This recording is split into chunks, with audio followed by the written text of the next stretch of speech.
नमस्कार, मैं हूं माही सिंह और आप देख रहे हैं नेक्स्ट 9 न्यूज।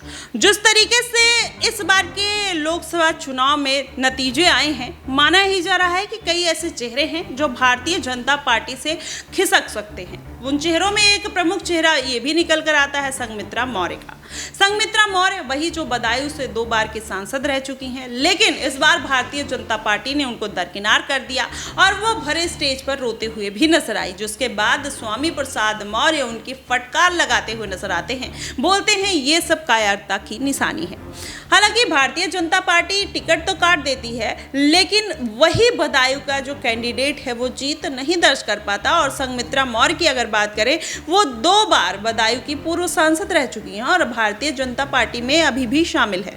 लेकिन माना यही जा रहा है कि संघमित्रा मौर्य का जो विवादित चेहरा था, जिसकी वजह से कहीं ना कहीं भारतीय जनता पार्टी ने उनको दरकिनार किया। जी हाँ, आपको बता दें, संघमित्रा मौर्य अपनी पर्सनल लाइफ को लेकर जिस तरीके से चर्चाओं में रही, विवादों में रही, जिसकी वजह से भारतीय जनता पार्टी ने उनसे किनारा कर लिया।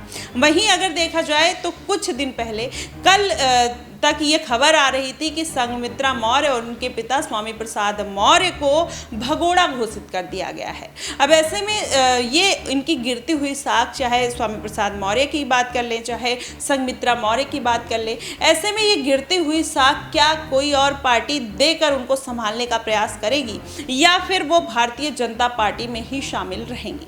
भारतीय जनता पार्टी अगर इस बार कोई जिम्मेदारी उपचुनाव में नहीं देगी तो जाहिर तौर पर अपने राजनीतिक भविष्य को संभालने के लिए कहीं ना कहीं संघमित्रा मौर्य किसी और पार्टी का साथ ले सकती हैं। वो पार्टी कौन होगी? मायावती क्या दे सकती हैं उनको सहारा, या फिर अखिलेश यादव भारतीय जनता पार्टी के सभी कैंडिडेट्स को अपनी पार्टी में लेने का प्रयास करते हुए नजर आएंगे? ये भी बड़ा सवाल खड़ा हो रहा है, क्योंकि अखिलेश यादव लगातार यही प्रयास कर रहे हैं कि किस तरीके से भारतीय जनता पार्टी को कमजोर किया जाए और इस बार के उपचुनाव और आने वाले विधानसभा चुनाव से भारतीय जनता पार्टी को दूर कर दिया जाए।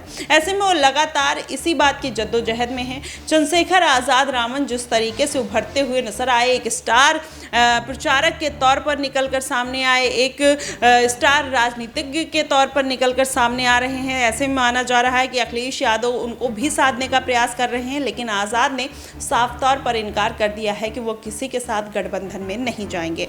अब ऐसे में माना ही जा रहा है कि स्वामी प्रसाद मौर्य के जो रिश्ते हैं वो चंद्रशेखर आजाद के साथ काफी बेहतर हैं और संघमित्रा मौर्य के जाहिर सी बात है उनके भी बेहतर होंगे। तो ऐसे में माना ही जा रहा है कि आने वाले कुछ जो विधानसभा के उपचुनाव की सीटें हैं, उस पर संघमित्रा मौर्य को चंद्रशेखर आजाद कहीं ना कहीं चुनाव लड़ाने के लिए अपनी सहमति दे सकते हैं, जिसमें बिजनौर की सीट है और कटहरी और मिल्कीपुर सीट से उनका नाम सामने आता हुआ दिखाई दे रहा है। ये सूत्रों के हवाले से खबर आई है और ऐसे में अगर ये खबर सच्ची मानी जाएगी तो कहीं ना कहीं अगर देखा जाए तो भारतीय जनता पार्टी को इससे बड़ा झटका लगेगा, क्योंकि इस बार का गिरता हुआ जनाधार अगर संघमित्रा मौर्य के साथ चला गया और कटहरी सीट पे अगर देखा जाए तो ओबीसी वोट बैंक का दबदबा है, वहां पर मायावती भी अपनी साख फैलाते हुए नजर आ सकती हैं, क्योंकि अंबेडकर नगर के एरिया में अगर देखा जाए तो मायावती कहीं ना कहीं अपनी पैठ जमा चुकी हैं और वहां पर दलित वोट बैंक जो है वो शुरुआत से ही कहीं ना कहीं मायावती के झोली में जाता हुआ दिखाई दिया है। वैसे में संघमित्रा मौर्य क्या इन सीटों पर कुछ कमाल करते हुए नजर आएंगी, क्योंकि मिल्कीपुर सीट पर अखिलेश यादव अवधेश प्रसाद के बेटे को